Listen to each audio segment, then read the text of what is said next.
অনন্ত বিজয়ং রাজা কুন্তিপুত্র যুধিষ্ঠির নকুলসহ দেবশ্চ সুঘোষ মণিপুষ্পকৌ কাশ্চশ্চ পরমেম্বা শিখণ্ডীশ্চ মহারথ ধৃষ্টদ্যুম্ন বিরাটশ্চ সাত্যকীশ্চ অপরাজিত দ্রৌপদ দ্রৌপদেয়াশ্চ সর্বশ পৃথিবীপতে সৌভ্রদশ্চ মহাবাহু সংখ্যান দুধ্ম পৃথক পৃথক।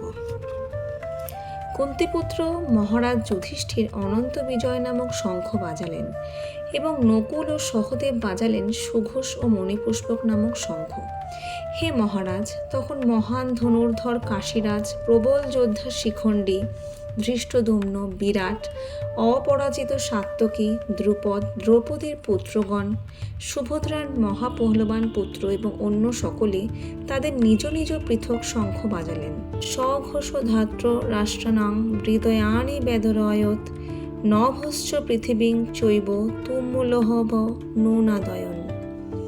শঙ্খ নিনাদে সেই প্রচণ্ড শব্দ আকাশ ও পৃথিবী প্রতিধ্বনিত করে ধৃতরাষ্ট্রের পুত্রদের হৃদয় বিদারিত করতে লাগল। ভীষ্মদেবাদী কৌরব পক্ষের বীরেরা যখন শঙ্খ বাজিয়েছিলেন তখন পাণ্ডবদের বুক ভয়ে কেঁপে ওঠেনি, কিন্তু পাণ্ডবদের শঙ্খনাদে ধৃতরাষ্ট্রের পুত্রদের হৃদয় ভয়ে বিদীর্ণ হল। কারণ পাণ্ডবদের মনে কোনো ভয় ছিল না, তারা ছিলেন সদাচারী এবং ভগবান শ্রীকৃষ্ণের শরণাগত। ভগবানের কাছে যিনি আত্মসমর্পণ করেন তার মনে কোনো ভয় থাকে না, চরম বিপদেও তিনি থাকেন অবিচলিত। অথ ব্যবস্থিতান দৃষ্টা ধাতরাষ্ট্রান কপিধ্বজ প্রবৃত্তে শস্ত্র সম্পাতে ধনুরুদ্যম্য পাণ্ডব ঋষিকেশং তদা বাক্যমিদ মাহ মহীপতে। সেই সময় পাণ্ডুপুত্র অর্জুন হনুমান চিহ্নিত পতাকা শোভিত রথে অধিষ্ঠিত হয়ে তার ধনুক তুলে নিয়ে স্বর নিক্ষেপ করতে প্রস্তুত হলেন। হে মহারাজ, ধৃতরাষ্ট্রের পুত্রদের সমরসজ্জার বিন্যস্ত দেখে অর্জুন তখন শ্রীকৃষ্ণকে এই কথাগুলো বললেন। অর্জুনের রথে হনুমান অঙ্কিত ধ্বজা একটি বিজয় সূচক ইঙ্গিত, কারণ রাম রাবণের যুদ্ধে হনুমান শ্রীরামচন্দ্রকে সহযোগিতা করেছিলেন এবং শ্রীরামচন্দ্র বিজয়ী হয়েছিলেন।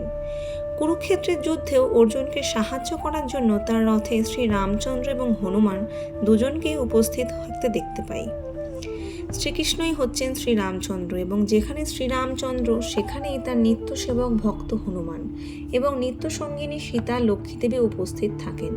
তাই অর্জুনের কোনো শত্রুর ভয়ে ভীত হওয়ার কারণ ছিল না। আর সব থেকে বড় কথা হচ্ছে যে সমস্ত ইন্দ্রিয়ের ঈশ্বর ভগবান শ্রীকৃষ্ণ তাকে পরিচালিত করবার জন্য নিজে স্বয়ং উপস্থিত ছিলেন। অর্জুন বাচ সেনারু ভয়ের মধ্যে রথং স্থাপয় মেহচ্যুত যাদবদেন্নাহিরি খেহহং যুদ্ধ কামান বস্থিতান কৌরময়া সহ যুদ্ধব্যমস্মিন রণসমুদ্যমে। অর্জুন বললেন, হে অচ্যুত, তুমি উভয় পক্ষের সৈন্যদের মাঝখানে আমার রথ স্থাপন করো, যাতে আমি দেখতে পারি যুদ্ধ করার অভিলাষী হয়ে কারা এখানে এসছে এবং এই মহাসংগ্রামে আমাকে কাদের সঙ্গে যুদ্ধ করতে হবে।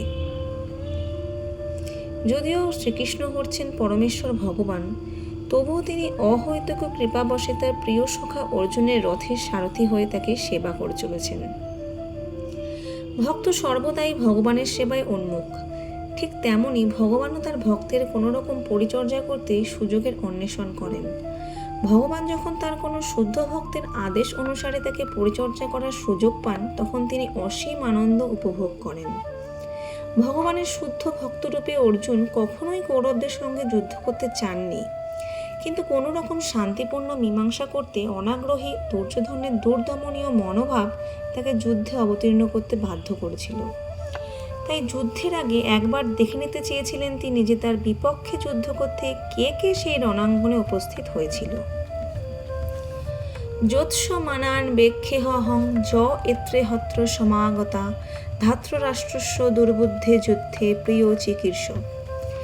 ধৃতরাষ্ট্রের দুর্বুদ্ধি সম্পন্ন পুত্রকে সন্তুষ্ট করার বাসনা করে যারা এখানে যুদ্ধ করতে এসছে আমি তাদের দেখতে চাই। কৌরবদের সঙ্গে শান্তিপূর্ণ মীমাংসা করবার সব রকম প্রচেষ্টা ব্যর্থ হওয়ার ফলেই কুরুক্ষেত্রের যুদ্ধের আয়োজন করা হয়। তাই সেই যুদ্ধক্ষেত্রে শান্তি প্রতিষ্ঠা করার কোনো রকম বাসনা অর্জুনের ছিল না। যদিও অর্জুন নিশ্চিতভাবে জানতেন জয় তারই হবে, কারণ শ্রীকৃষ্ণ তার পাশেই বসে আছেন।